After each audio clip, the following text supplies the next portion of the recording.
Bonsoir, chers amis. Parfois, certains pensent que les enfants n'écoutent pas, mais je me rends compte que les enfants écoutent vraiment attentivement. Et je crois que nous pouvons féliciter les enfants de ce qu'ils étaient là et de ce qu'ils ont écouté. Faisons-leur un petit signe pour leur dire, les enfants, nous aimons quand vous êtes là. Et nous aimons quand vous écoutez et quand vous participez.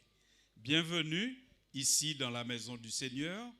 Je vous rappelle que nous sommes là pour vous spécialement pendant toute la semaine, non seulement le soir à 19h, mais aussi le matin à 6h. Nous avons 1 heure de prière ici même. Si vous souhaitez venir participer à cette heure de prière, vous avez besoin qu'on prie avec vous, vous avez besoin d'entendre des promesses de Dieu qui vous donnent confiance, alors venez le matin pour l'heure de prière que nous avons ensemble chaque matin. Et aussi, vous avez la possibilité non seulement de venir à l'heure de prière, mais vous avez la possibilité que nous puissions vous rencontrer pour prier avec vous en particulier. La rencontre peut se faire ici ou chez vous. Il vous suffit juste de remplir cette fiche qui est disponible à l'accueil. Vous la remplissez ce soir avant de partir et vous laissez vos coordonnées. Et le pasteur, l'ancien et moi-même, nous nous ferons un plaisir de vous contacter pour prier avec vous ou faire une étude biblique avec vous ou répondre à votre question. Peu importe votre besoin, nous voulons être disponibles et nous voulons être là pour vous. Maintenant, nous allons ouvrir la parole de Dieu. Et pour que nous puissions ne pas nous perdre, ne pas nous égarer, pour que nous ne puissions pas être perturbés ou dérangés, je vous invite à incliner la tête, à fermer les yeux, à vous concentrer et nous allons prier notre Dieu qu'il nous accompagne pendant ce moment d'étude. Éternel notre Dieu, ta parole est véritablement une lampe, une lumière. Mais nous avons besoin de toi, Seigneur, pour gérer cette puissance qui est ta parole. Nous voulons te demander en toute simplicité, mais avec foi, d'être au milieu de nous, Seigneur. Accorde-nous la paix extérieure et la paix intérieure. Permets que notre concentration soit plus forte que toute perturbation et que nous puissions nous concentrer et rester dans la salle physiquement, mentalement, que nous soyons dans cette salle et pas dehors, que nos problèmes restent dehors, nos préoccupations et les distractions restent à l'extérieur. Et à l'intérieur, nous voulons que nos âmes soient nourries, Seigneur. Fais descendre tes anges pour nous garder. Fais venir ton Saint-Esprit, Seigneur, pour nous ouvrir l'intelligence et nous donner la force et la volonté de pratiquer ta parole au nom de Jésus. Amen. Ce soir, nous abordons un sujet que nous avons intitulé « Embarrassez votre langue et déliez celle de Dieu ». Embarrassez votre langue et déliez celle de Dieu. Comment sommes-nous arrivés à ce sujet? Nous avons compris que lorsqu'on parle d'une personne équilibrée,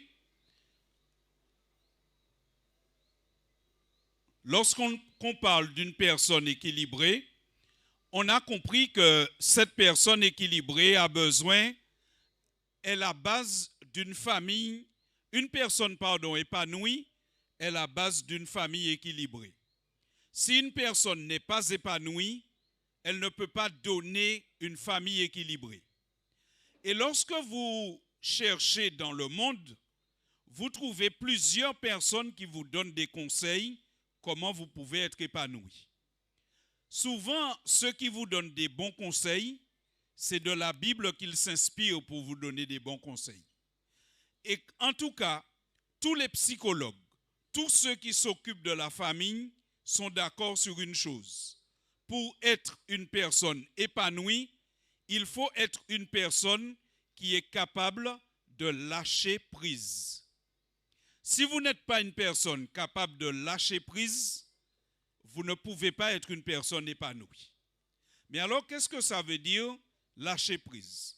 Lâcher prise, c'est changer de langage. Il faut changer de langage. Si vous voulez savoir lâcher prise, il faut pouvoir changer de langage. Nous parlons souvent en disant, qu'est-ce que nous disons souvent? Je gère, je gère. C'est tellement un mot à la mode que quand un garçon veut dire qu'une fille c'est sa copine, qu'est-ce qu'il dit? C'est moi qui gère cette fille. Alors les filles présentes ici, je vous en supplie, n'acceptez jamais qu'un garçon dise ça de vous. Vous n'êtes pas une entreprise, vous n'êtes pas une banque, vous n'êtes une personne. Personne ne peut dire c'est moi qui gère cette fille. Alors aujourd'hui, on entend ce mot partout. Je gère, je gère. Mais mes amis, la personne épanouie doit reconnaître qu'en réalité, nous ne gérons pas grand-chose. Nous devrions plutôt dire, je laisse Dieu gérer avec moi. Ça devrait être cela. Une personne qui a lâché prise, c'est une personne qui dit, c'est Dieu qui gère avec moi, c'est pas moi qui gère. Et vous savez, chers amis, voici en fait un résumé de qu'est-ce que ça voudrait dire lâcher prise. Une personne qui lâche prise, c'est d'abord une personne qui reconnaît ses limites. Tu n'es pas tout puissant. Quel que soit le diplôme que tu as, le métier, le compte en banque, quelles que soient tes compétences, tu n'es pas une personne toute puissante. Tu as des limites. Il y a des gens qui veulent penser qu'ils doivent tout faire, savoir tout faire et être au contrôle de tout. Ce n'est pas possible. Il n'y a que Dieu qui puisse le faire. Tu as des limites, accepte-les. Ensuite, deuxièmement, il faut pouvoir discerner ce que nous pouvons changer ou pas. Chers amis, quand vous vous levez le matin et que le ciel est gris et il pleut, est-ce que vous pouvez changer ça? Oui ou non? Si vous ne savez pas ce que vous pouvez changer et ce que vous ne pouvez pas changer, vous allez mener des combats qui vont vous fatiguer. Alors regardez bien la séquence. D'abord, il faut reconnaître ses limites. Ensuite, il faut discerner ce que nous pouvons changer ou pas. Ensuite, il faut abandonner les luttes qui sont inutiles et qui nous épuisent. Quand tu te lèves le matin, le ciel est gris, il pleut. Tu fais quoi? Tu cherches un manteau ou tu cherches à changer la couleur du ciel?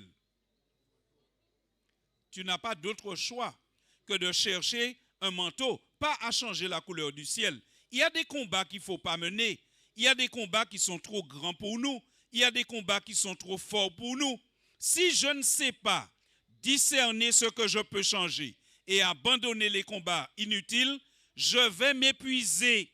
Je ne serai pas épanoui. Je serai toujours dans l'échec parce que je pense toujours pouvoir faire des choses et je n'y arriverai jamais. Je serai une personne malheureuse. Mes chers amis, la Bible nous dit que nous ne devons pas dire tout le temps « je gère », mais que nous devons dire « je laisse Dieu gérer avec moi ». Il y a des choses que seul Dieu peut gérer dans ta vie. Il y a des choses, si tu n'as pas Dieu, tu cours à l'échec, tu cours à l'épuisement. La Bible nous fait comprendre qu'il faut donc pouvoir, dans une vie épanouie, il faut pouvoir embarrasser sa langue et délier celle de Dieu. D'où est-ce que nous tirons cette expression? De la Bible. La Bible dit qu'il y a un homme qui confesse qu'il avait la langue embarrassée. C'est qui cet homme? C'est Moïse. Dieu vient voir Moïse un jour et Dieu lui dit, Moïse, j'ai une mission pour toi. Moïse dit, Seigneur, non, pas moi, cherche quelqu'un d'autre. et il donne une raison à Dieu. Quelle est la raison qu'il donne à Dieu? Il dit, Seigneur, tu sais bien que ce n'est ni d'hier, ni d'avant-hier, ni même depuis que tu parles à ton serviteur, car j'ai la bouche et la langue comment? Embarrassée. Quand Moïse va dire à Dieu, j'ai la bouche et la langue embarrassée, est-ce que Dieu va lui dire, bon, ben si ta bouche est embarrassée, tu n'es pas digne d'accomplir la mission? Est-ce que c'est ce que Dieu lui dit?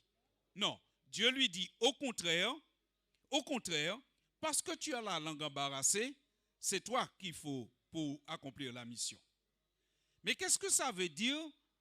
Moïse avait la langue embarrassée. Alors souvent nous pensons que Moïse avait la langue embarrassée, ça veut dire qu'il n'aimait pas parler en public. Mais ce n'est pas seulement cela. Le fait que Moïse dit qu'il avait la langue embarrassée, ça signifie que Moïse ne se précipitait pas pour parler. Moïse ne se précipitait pas pour parler.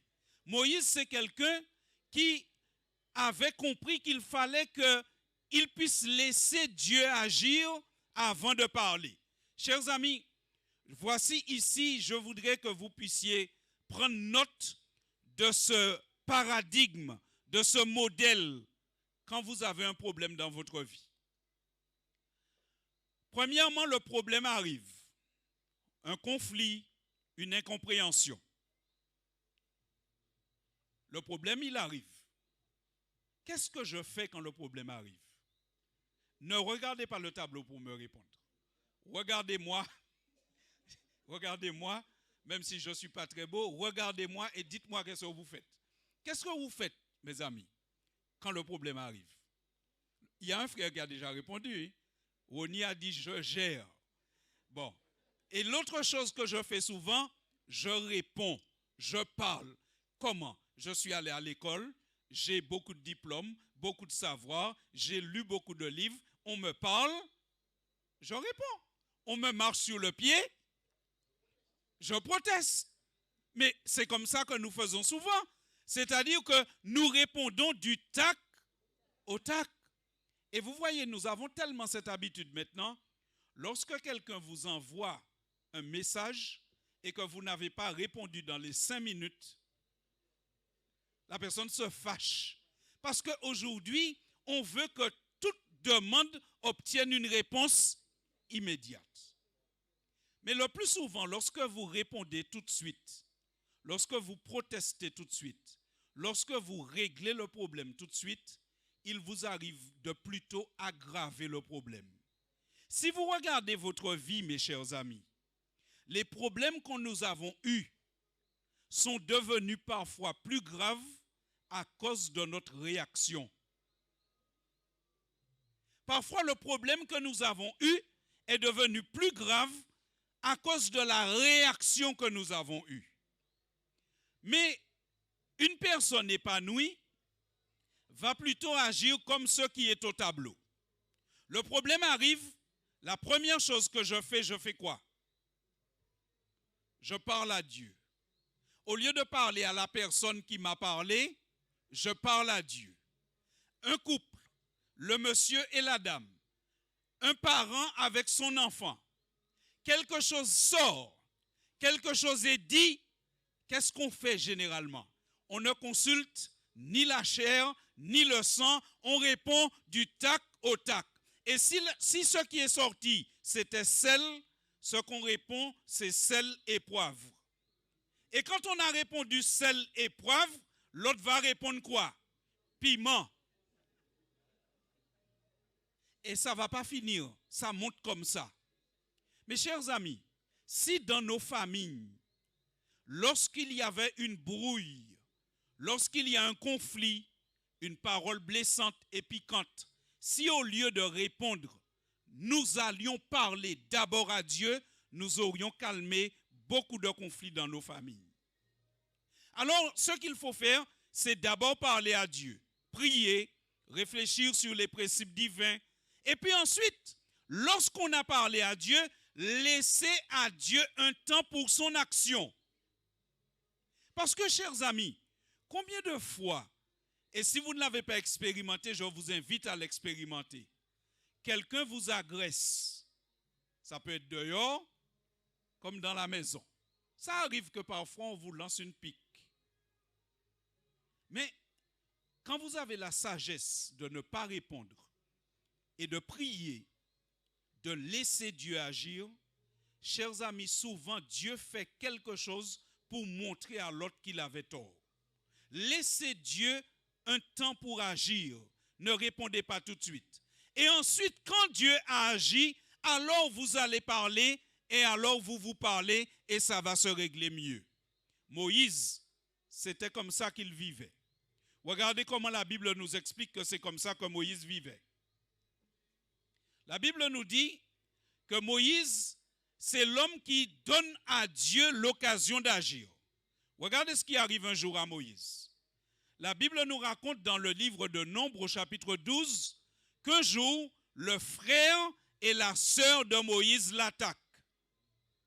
Alors, je souligne ça parce qu'il y a des gens qui pensent que quand on est chrétien, quand on est avec Dieu, on n'a pas de problème. Il y a des gens qui pensent ça. Et dès qu'ils ont un problème, alors ils disent, bon, ben c'est que Dieu ne m'aime pas, ou bien c'est que je suis dans la mauvaise église. Mais Moïse était dans la mauvaise église? Est-ce que Moïse était dans la mauvaise église? Pas du tout. Et pourtant, qui attaque Moïse? Sa sœur et son frère. Alors, ils commencent à polémiquer au sujet de la femme de Moïse. Alors, ils disent que Moïse a pris une Éthiopienne et ils ne sont pas d'accord avec la femme de Moïse. Mais ce n'est pas le seul sujet. Ils attaquent Moïse aussi sur son ministère. Parce que la Bible dit qu'ils disent, mais est-ce que Moïse croit que c'est seulement par lui que Dieu nous parle? N'est-ce pas aussi par nous que l'Éternel parle? Ils attaquent Moïse sur tout ce qu'il a de plus cher. Sa femme et son ministère. Pasteur, si on t'attaque sur ta femme et ton ministère, les deux choses que tu aimes le plus, comment tu réagis? Le sang va faire un tour dans ta tête, mais comme tu es un chrétien plus, tu vas te calmer et tu vas régler le problème. Mais rendez-vous compte, chers amis, que quand vous lisez ces deux versets, le frère et la sœur de Moïse l'attaquent sur ce qu'il aime le plus. Et comment Moïse réagit? On va lire maintenant le verset 3. Et vous allez voir comment Moïse réagit. C'est assez étonnant. La Bible dit, « Oh, Moïse était un homme fort patient, plus qu'aucun homme sur la face de la terre. » Comment Moïse réagit quand son frère et sa sœur l'attaquent sur ce qu'il a de plus précieux? Comment il réagit? Il ne répond pas du tac au tac. Est-ce que Moïse n'était pas au courant des attaques de Marie et d'Aaron? Est-ce qu'il n'était pas au courant? Oui, il était au courant, parce que le récit nous dit qu'il était patient. Pourquoi le récit nous dit qu'il était patient? Ça veut dire qu'il savait qu'on l'attaquait. Il connaissait l'attaque, mais il ne réagissait pas. Moïse a dit à Dieu, « Seigneur, je vais vendre combat à Abao. » Vous avez jamais vendu des combats? Moi, j'en ai vendu plusieurs. Je suis le dernier enfant de ma maman, le plus petit. Et quand j'étais à l'école, toute manière m'a cherché combat, toute manière m'a trouvé combat, m'a rendez-vous à 4h30 après l'école là. Mais ça pas avec moi Kagoumé, m'a ni 3 grands frères. M'a ka vendre combat ba yo. Mes chers amis, le Seigneur dit ça. Moïse va vendre le combat pour le Seigneur. Moïse dit, écoutez, Aaron et Marie, vous m'attaquez sur ce que j'ai de plus cher, je ne réponds pas. Je ne dis rien, je garde le silence, je suis en patience. Moïse est patient. Et qu'est-ce qui va se passer, mes chers amis? Regardez la suite. La Bible nous dit, et la Bible nous fait comprendre dans cette histoire, que nous ne sommes pas obligés de répondre à toutes les... J'ai pas entendu. La Bible nous fait comprendre que nous ne sommes pas obligés de répondre à toutes les... Tu sais, si tu passes ton temps à relever tout ce qu'on dit de mal sur toi, tu n'auras même pas le temps de te doucher. Mes chers amis, je vous en supplie au nom de Jésus, ne soyez pas si fragiles, si sensibles à ce qu'on dit de vous. Vous n'êtes pas obligé de répondre à toutes les attaques. Vous n'êtes pas obligé d'écouter tout ce qu'on vient vous rapporter sur ce qu'un tel a dit ou un tel a dit à votre sujet. C'est Dieu qui est responsable de notre honneur, mes amis. Moïse savait ce que Marie et son frère disaient. Certainement, les gens du peuple venaient lui dire, Moïse, Marie a dit, Aaron a dit, mais Moïse disait, laissez-les faire, Dieu va s'en occuper. Et finalement, la Bible nous dit qu'effectivement, Dieu va s'en occuper. Puisque la Bible dit dans Nombre 12 au verset 4, soudain l'Éternel fait quoi? L'Éternel fait quoi? Il dit à Moïse, il dit à qui encore? À Aaron, il dit encore à qui? À Marie, allez-vous trois à la tente d'assignation, et ils y allèrent tous les trois. Qui prend l'initiative de régler le problème? C'est Dieu qui prend l'initiative de régler le problème. Et finalement, la Bible nous dit que l'Éternel est descendu dans une colonne de nuée et qu'il se tint à l'entrée de la tente. Il appelle Aaron et Marie qui s'avancèrent tous les deux. Finalement, il dit aux trois de descendre, mais à qui il parle? À deux. À qui? Aaron et Marie. Et la Bible précise que la colère de l'Éternel va s'enflammer contre Aaron et Marie. Mes frères et sœurs, mes bien-aimés, vous tous qui êtes ici dans cette salle, il faut faire une chose, embarrasser votre langue et délier celle de Dieu. Dans nos familles, parfois c'est pour un bouchon de dentifrice mal vissé qu'on arrive à un divorce. Le point de départ, c'est un bouchon de dentifrice mal vissé. Et chacun balance, chacun dit, on se dit, et ça monte en épices. Hier, j'ai mangé une glace 3 épices. Mais je pense que maintenant, ce n'est pas glace 3 épices, c'est parole 3 épices, parole 5 épices. Et puis plus on va, et puis on ne s'arrête jamais, mes amis. Si on arrêtait ça dans nos familles, arrêtez de répondre et de penser que vous devez parler tout le temps. Il ne s'agit pas d'être dans le mutisme, mais il s'agit d'être dans le silence de la foi. Le silence qui dit, je ne réponds pas. Le Seigneur va agir et il va montrer à l'autre que je n'ai pas fait ça ou que je n'ai pas tort. Lorsque la situation sera meilleure, lorsque les conditions seront plus pacifiques, à ce moment-là, je vais discuter avec lui ou avec elle. Mes chers amis, nous ne devons jamais oublier ces 4 points. Lorsque le problème arrive, il faut parler à Dieu. Lorsqu'on a parlé à Dieu, il faut lui laisser le temps d'agir. Et lorsque Dieu agit, à ce moment, on se parle et on règle le problème. La Bible, c'est vraiment un livre qui nous transforme, qui nous informe et qui nous permet de rencontrer Dieu et sa volonté. Et est-ce que vous savez que Jésus lui-même, Jésus savait se taire? Comment nous appelons Jésus? Dans Jean chapitre 1er, nous appelons Jésus comment? La parole. Nous disons que Jésus, c'est la parole faite chair. Eh bien, frères et sœurs, chers amis, Jésus savait se taire. Regardez comment la Bible nous explique cela. Lorsqu'on a arrêté Jésus, on l'a emmené devant Pilate. Marc, chapitre 15, verset 1er. On l'a emmené devant Pilate comme un brigand. Et arrivé devant Pilate, alors Pilate lui pose une question. Quelle est la question que Pilate lui pose? Quelle est la question que Pilate lui pose? Es-tu le roi des Juifs? Est-ce que Jésus répond? Oui ou non? Oui, Jésus lui répond, tu le dis, je suis le roi des Juifs. Mais après, comme Jésus a répondu qu'il est le roi des Juifs, alors la Bible dit, les principaux sacrificateurs portaient contre lui plusieurs accusations. Donnez-moi quelques exemples d'accusations qu'on a portées contre Jésus. Il a dit de casser le temple et il va le rebâtir en 3 jours. Quoi encore? Quel genre d'accusation ils ont porté contre lui? Il s'est proclamé roi, alors que ce n'était pas le cas de roi terrestre.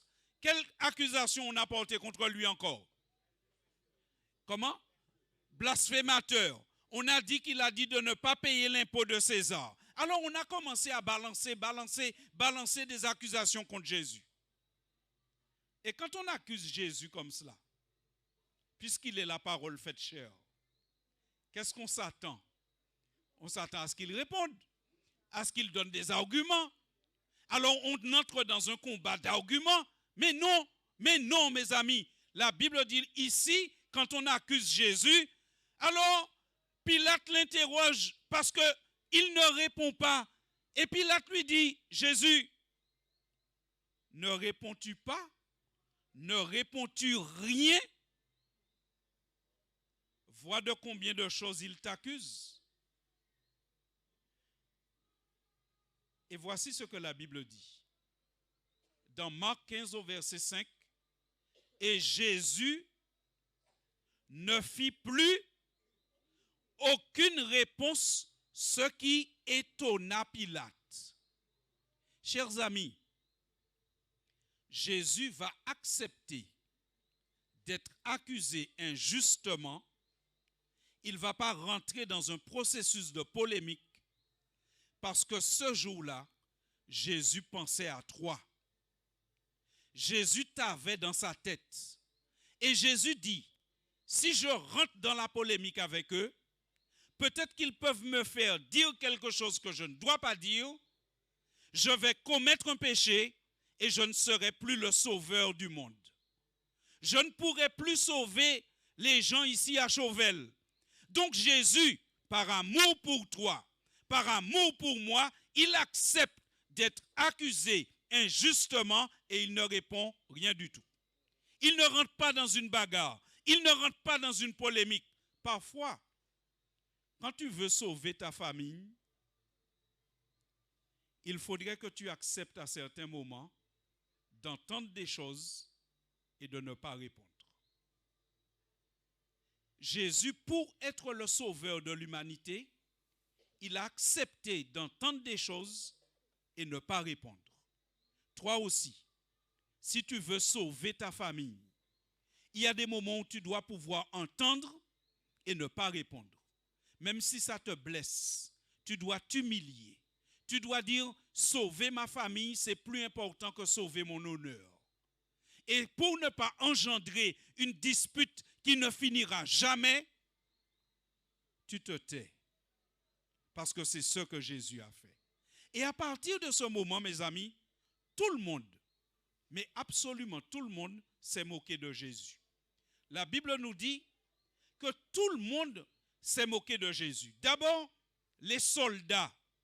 Qu'est-ce qu'ils ont fait, les soldats? Dans Marc 15 au verset 19, qu'est-ce qu'ils ont fait? Ils lui frappèrent la tête avec un roseau, crachaient sur lui et fléchissant les genoux, ils se prosternaient devant lui et ils se moquaient de lui. Frères et sœurs, lorsqu'on parle de la passion du Christ, on parle souvent des clous qu'on a plantés dans ses mains et dans ses pieds. On parle souvent des coups de fouet qu'il a reçus sur son dos. Mais il faudrait ne jamais oublier la couronne d'épines. Si vous mettez votre doigt ici, là, près de votre oreille, vous allez sentir votre cœur battre tout près là, près de votre oreille. Pourquoi? Pourquoi? Il y a une artère. Je suis sûr qu'il y a quelqu'un qui peut nous donner son nom. L'artère temporale. Et vous savez, chers amis, il y a beaucoup de sang qui passe ici, là, dans cette artère. Et comprenons ce que la Bible dit. On a mis une couronne d'épines sur la tête de Jésus et ils ont pris un bâton et ils tapent sur la tête de Jésus. Ils tapent sur la couronne d'épines. Ça veut dire que les épines s'enfoncent un peu partout autour de sa tête, que les épines percent aussi cette artère qui est là. Imaginez le sang qui coule sur Jésus. Et on l'accuse On se moque de lui. Mais mes chers amis, il y a de quoi être révolté, pas vrai? Mais pourtant, qu'est-ce que la Bible dit? Jésus garde le silence. Et pourquoi Jésus garde le silence? Parce qu'il pensait à toi. Parce qu'il dit, si je réponds, si je rentre dans la polémique, je ne suis plus le sauveur de l'humanité. Jésus voulait être ton sauveur. Et pour être ton sauveur, Jésus a enduré les pires humiliations dans le silence. Mais ce n'est pas que les soldats qui se sont moqués de lui. La Bible dit aussi, quoi? Les passants l'injuriaient.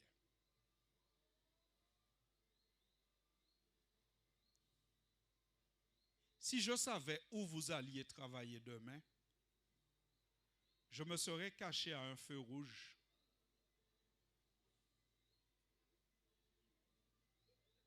pour vous taquiner, pour voir comment vous alliez répondre. Vous connaissez l'histoire de cet homme? Il a collé derrière sa voiture, « Je suis chrétien. Si vous êtes chrétien, klaxonnez. » Et il était debout à un feu. Le feu est passé du rouge au vert, mais il n'a pas réagi tout de suite. Alors la personne qui était derrière a klaxonné. Alors là, il a oublié l'étiquette qui était derrière sa voiture. Chers amis, même les gens qui passent, Jésus n'a rien à voir avec eux. Ces gens-là font quoi? Ils l'injurient. Et qu'est-ce que Jésus leur répond? Qu'est-ce que Jésus leur répond, mes amis? Rien du tout. Mais il n'y a pas que les passants. La Bible dit que les principaux sacrificateurs aussi, avec les scribes, ils faisaient quoi? Ils se moquaient de lui. Et encore pire, la Bible dit que ceux qui étaient crucifiés avec lui faisaient quoi? L'insultaient aussi. Mais rappelez-vous le verset. À partir de ce moment, Jésus ne répondait plus rien. Ça veut dire que quand toutes ces choses-là se passent, Jésus est comment? Il est muet. Il est dans le silence.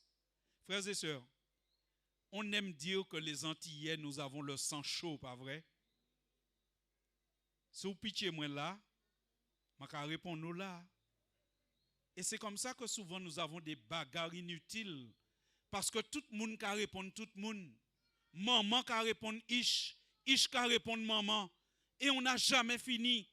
Aujourd'hui, quand vous êtes au supermarché, vous entendez parfois ce que des enfants disent à leur maman. Vous vous dites, mais c'est incroyable, où on va? Tout le monde répond à tout le monde. Mes chers amis, pendant tout ce temps, le Christ était silencieux. Et la Bible, en commentant cette histoire du Christ, voici ce que la Bible dit. Et je vous invite à ouvrir vos yeux et vos oreilles. Voici ce que la Bible dit en commentant la passion du Christ. La Bible dit, Christ aussi a souffert pour vous en vous laissant quoi? Je n'entends pas, je ne vous entends pas. En vous laissant quoi? Je n'ai pas entendu. Le Christ nous a laissé un exemple. Ça veut dire que vous et moi, nous sommes appelés à faire comme Christ. Et comment Christ faisait, mes amis? Comment il faisait? Alors la Bible va nous dire comment il faisait. Regardez bien. Regardez. Christ aussi a souffert pour vous laisser un exemple, afin que vous suiviez ses traces. 1 Pierre 2, verset 21. Et maintenant le verset 22. Regardez. Lui qui injuriait ne rendait point d'injure. Maltraité ne faisait point de menace. Mais il s'en remettait à qui? À celui qui juge justement. Comment Jésus faisait? Jésus est celui qui se remettait à celui qui juge justement. C'est qui celui qui juge justement? C'est qui? Le Père. Frères et sœurs, chers amis,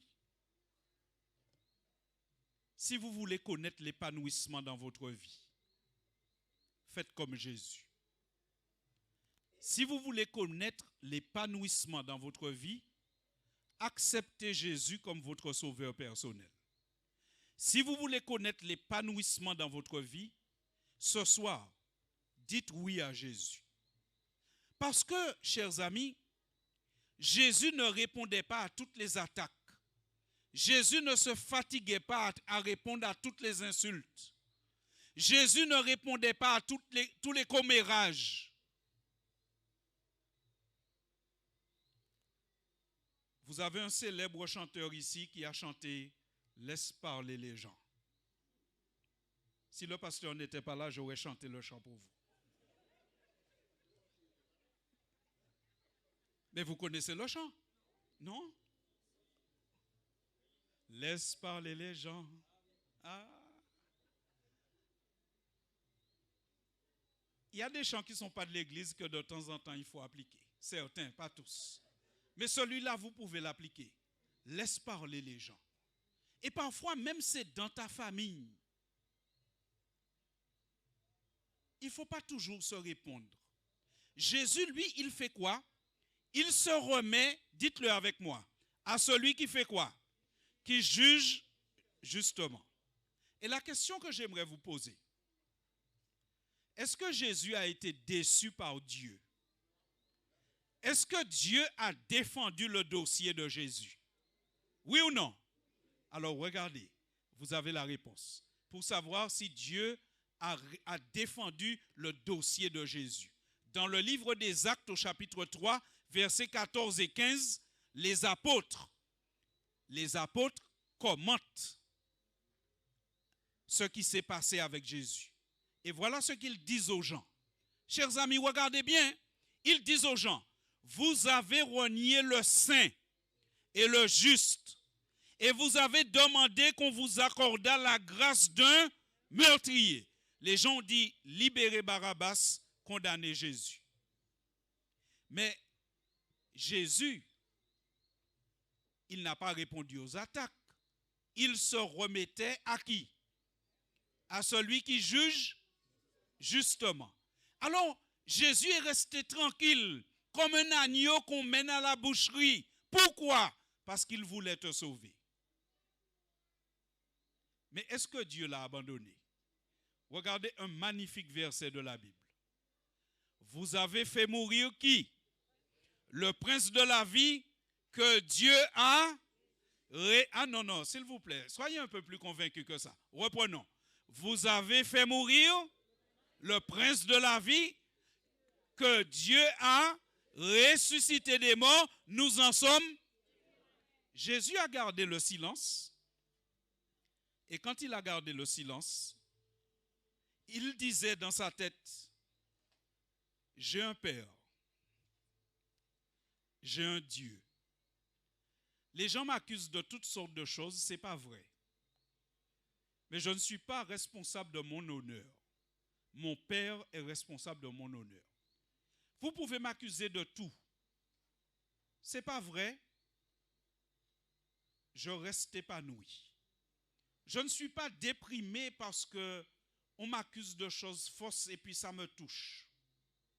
Je rentre chez moi, on m'accuse d'avoir fait des choses, ce n'est pas vrai. Je ne vais pas rentrer dans un combat là.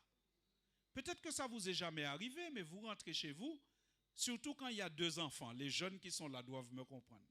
Et on dit que c'est toi qui as cassé ça. Et tu sais que ce n'est pas toi qui as cassé ça. Qu'est-ce que tu fais? Et on t'accuse, hein? Et on y tient. C'est toi qui as cassé le truc. On est après toi. Et pourtant, ce n'est pas toi, c'est quelqu'un d'autre. Qu'est-ce que tu fais? Babier, désordre, gourmet. Non. Parfois, il faut dire, ce n'est pas moi. Je vous assure que ce n'est pas moi. Je vous promets que ce n'est pas moi. Mais maintenant, si vous voulez m'accuser, faites vos affaires. Moi, je vais me coucher.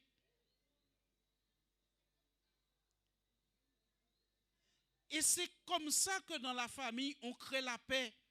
Mais pour faire ça, mes amis, il faut avoir une solide estime de soi. Il faut avoir confiance en soi.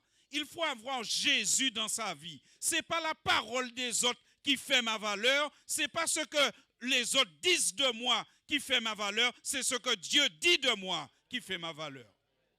Et alors, on peut m'accuser de toutes sortes de choses. Je reste calme et tranquille. Le Seigneur Jésus, il était sur la croix, accusé de toutes choses, mais il restait calme et tranquille. On l'a injurié, il n'a pas injurié. On s'est moqué de lui, il n'a pas répondu. On l'a accusé, il ne s'est pas défendu. Jésus est resté calme et tranquille parce qu'il se disait, je me remets à celui qui juge justement. Mon frère, ma soeur, peut-être que dans ton travail, dans ton voisinage ou dans ta famille, tu n'es pas bien compris. Peut-être qu'on n'estime pas qui tu es vraiment. On ne te valorise pas comme tu aurais aimé ou comme tu le mérites. Mais ce soir, je te le dis au nom de Jésus. Remets-toi à celui qui juge justement. Les hommes peuvent se tromper sur toi, mais Dieu ne se trompera jamais sur toi. Les hommes peuvent t'accuser injustement, mais Dieu ne t'accusera jamais injustement. Les hommes peuvent te condamner injustement, mais Dieu ne te condamnera jamais injustement. Jésus a donné son dossier au Père. Est-ce que le Père l'a négligé? Non. La Bible dit, vous l'avez fait mourir, mais Dieu a fait quoi? Il a ressuscité. Peut-être qu'on va t'enterrer dans ton travail. Peut-être que dans ton travail, à un moment, on va te mettre au placard. On ne va pas te donner le poste que tu mérites. Peut-être que dans ta famille, tu seras vu comme la brebis galeuse. Yo ka séparé terre, tout le monde n'y a un bel plateau, et ou même yo ka ba seulement sauter qui doit être comme ça. Quand j'en va faire un kayada. Mais ne prends pas ton fusil pour aller tuer tes frères et sœurs à cause de ça. Remets-toi à celui qui juge justement. Et peut-être même qu'on va t'enterrer comme on a enterré Jésus. Mais est-ce que Jésus est resté dans la tombe? Non, mes amis. Dieu est descendu avec sa puissance, sa gloire. Dieu a roulé la pierre et il a appelé son fils et il est ressuscité d'entre les morts. Peut-être qu'on va te mettre au placard, mais le moment venu, le Seigneur va te sortir du placard. Peut-être qu'on va te donner un terrain pentu sur le monde, mais peut-être qu'à la fin, c'est où qui est ni plus belle qu'il a en quartier. Mes chers amis, ce n'est pas la peine de nous battre. Ce qu'il faut, c'est ne pas oublier que Jésus, c'est un exemple pour nous. Est-ce que tu veux que Dieu s'occupe de ton dossier comme Dieu s'est occupé du dossier de Jésus? Est-ce que tu as envie que Dieu s'occupe de ton dossier? Laisse-moi voir la main de ceux qui veulent que Dieu s'occupe de leur dossier. Oh, mes chers amis, vous savez une chose? Est-ce que vous avez déjà vu le bureau de Dieu? Le bureau de Dieu, il est énorme.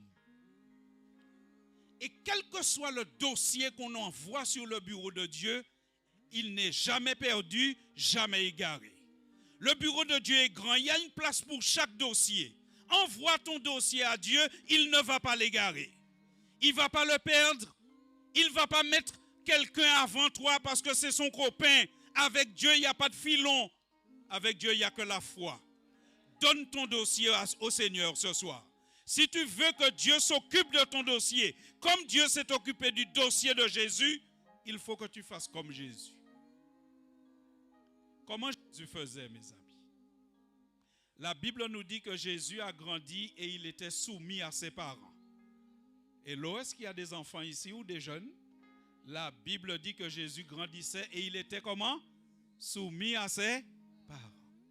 Ensuite, quand il est devenu grand, il a commencé son ministère. Et quelle est la première chose qu'il a dû faire, Jésus? Il a été voir Jean et il a été baptisé comme Jean. Tu as été baptisé. Mais n'oublie pas qu'après son baptême, Jésus a fait une chose. Il a demandé et il a reçu le Saint-Esprit. Tu as été baptisé. Il faut que tu vives de telle sorte que le Saint-Esprit puisse descendre sur toi.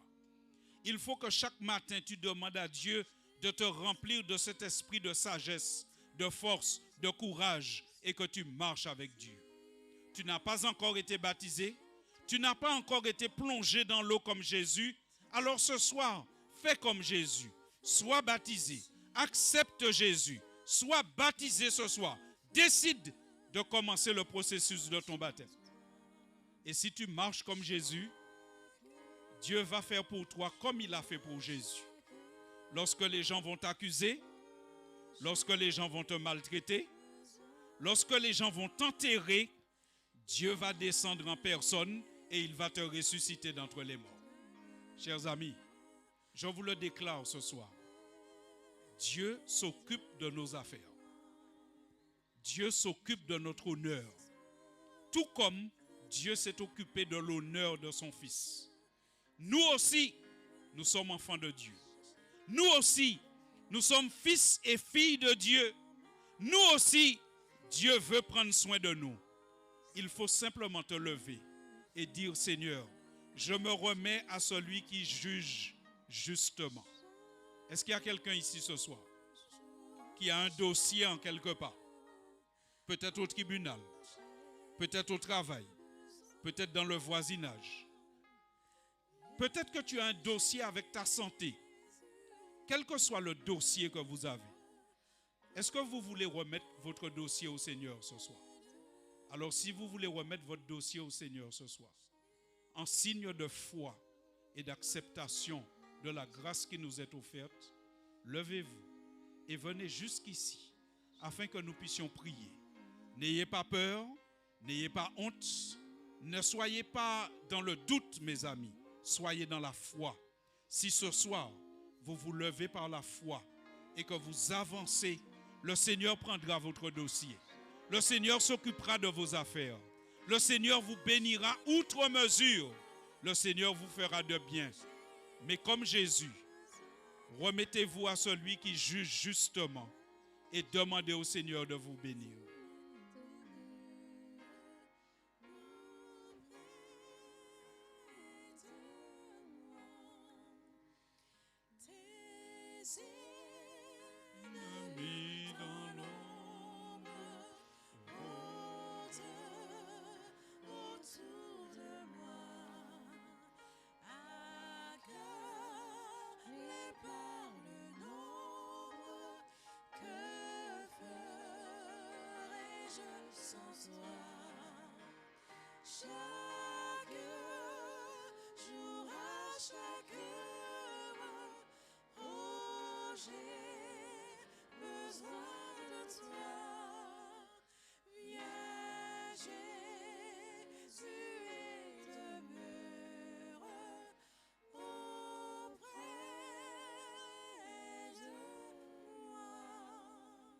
Je m'en vais maintenant prier, chers amis.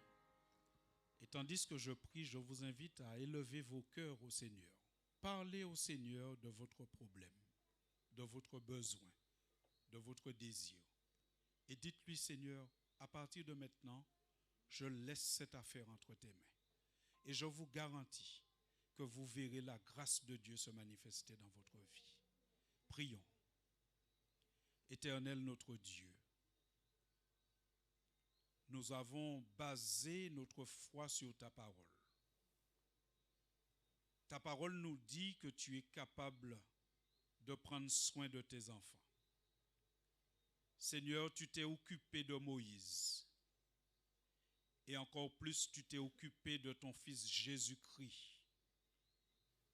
Seigneur, par Jésus, lorsque nous l'acceptons, nous devenons enfants de Dieu. Et ce soir, nous voulons proclamer que nous sommes fiers d'être enfants de Dieu. Ce soir, nous voulons proclamer, Seigneur, que si nous n'avons pas encore été baptisés pour démontrer publiquement au monde que nous sommes enfants de Dieu, nous proclamons, Seigneur, que nous prenons cette décision, cet engagement d'être baptisés pour être reconnus enfants de Dieu. Seigneur, si nous sommes tes enfants, nous ne serons jamais délaissés. Si nous sommes tes enfants, nous ne serons jamais abandonnés. Si nous sommes tes enfants, jamais l'ennemi n'aura la victoire sur nous. Si nous sommes tes enfants, jamais les hommes ne pourront nous détruire, mais en Jésus, nous plaçons notre confiance. Seigneur, ce soir, tu vois ton peuple, tu vois tes enfants qui se sont avancés et qui se manifestent et qui disent, Seigneur, occupe-toi de tout ce qui me concerne. Seigneur, je t'en supplie, regarde cette salle, regarde nos cœurs, prends note de nos problèmes, de nos besoins et agis, Papa. Agis parce que nous comptons sur toi. Agis parce que nous ne voulons pas nous défendre nous-mêmes. Agis parce que quand nous nous défendons nous-mêmes, parfois nous aggravons la situation. Agis, Seigneur, parce que tu as toute la sagesse. Agis, Seigneur, parce que tu as toute la puissance. Seigneur, bénis tes enfants qui se sont avancés. Bénis tes enfants qui en ce moment te présentent leurs problèmes. Et permets, Seigneur, que nous puissions voir que tu ne fais point de favoritisme et que ce que tu as fait pour Moïse, tu le fais pour nous maintenant même. Seigneur, nous t'en supplions. Nous t'en supplions. Apprends-nous à te faire confiance. Apprends-nous à nous remettre à celui qui juge justement. Apprends-nous, Seigneur, à ne pas paniquer devant les menaces. Apprends-nous, Seigneur, à ne pas être détruits par les critiques. Apprends-nous, Seigneur, à ne pas prendre à cœur ce qu'on dit de nous, même si c'est faux. Seigneur, apprends-nous à être comme Jésus, calme et serein. Et nous croyons, bon Père céleste, que tu entends notre prière. Nous croyons, Seigneur, que tu exauces notre prière. Nous croyons, Seigneur, que tu feras au-delà de notre prière. Parce que nous sommes venus ici par la foi. Nous sommes venus après avoir entendu ta parole. Nous sommes venus au nom de Jésus, notre divin modèle. Seigneur, renvoie-nous maintenant, remplis de certitude, remplis de bénédiction, remplis d'assurance que tu agiras et que tu feras de grandes choses pour nous. Ô Éternel, bénis-nous dès à présent et donne-nous la patience d'attendre ce que tu feras. Ô Seigneur, Jésus a quand même passé 3 jours dans la tombe avant que tu ne le ressuscites. Donne-nous la patience comme Jésus d'attendre le jour où tu prendras la décision de nous délivrer. Seigneur, en attendant, nous ne voulons pas promener des regards inquiets. En attendant, nous n'irons pas chez le voyant. En attendant, nous ne prendrons pas notre sabre. En attendant, nous élevons notre cœur à Jésus et nous te disons agis dans nos vies. Oui, Éternel. Oui, Éternel, bénis-nous et fais-nous du bien, car nous t'avons prié au nom de Jésus et pour ta gloire.